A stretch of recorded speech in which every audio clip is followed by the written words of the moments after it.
बहुत समय पहले की बात है। उज्जैन के महान राजा विक्रमादित्य न सिर्फ अपने साहस और न्याय के लिए प्रसिद्ध थे, बल्कि उनके पास एक ऐसा रहस्य भी था जिसे बहुत कम लोग जानते थे।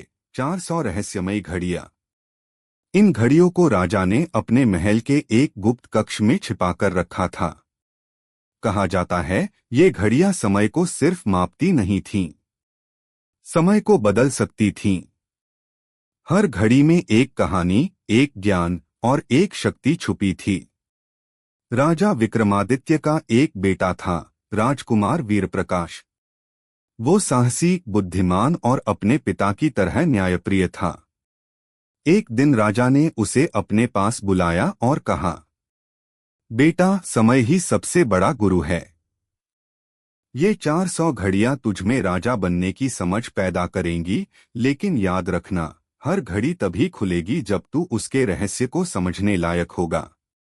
दृश्य: एक विशाल कक्ष, दीवार पर लगी 400 पुरानी रहस्यमयी घड़ियां।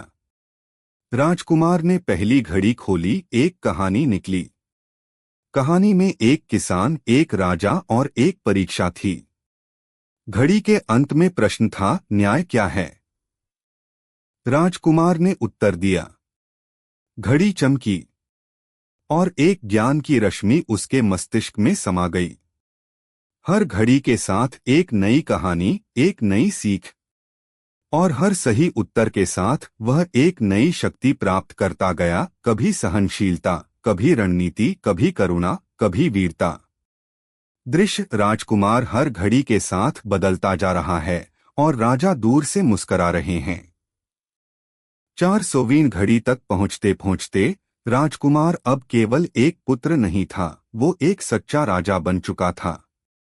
राजा विक्रमादित्य ने मुस्कराकर कहा, अब तू समय को नहीं, समय तुझे पहचानता है।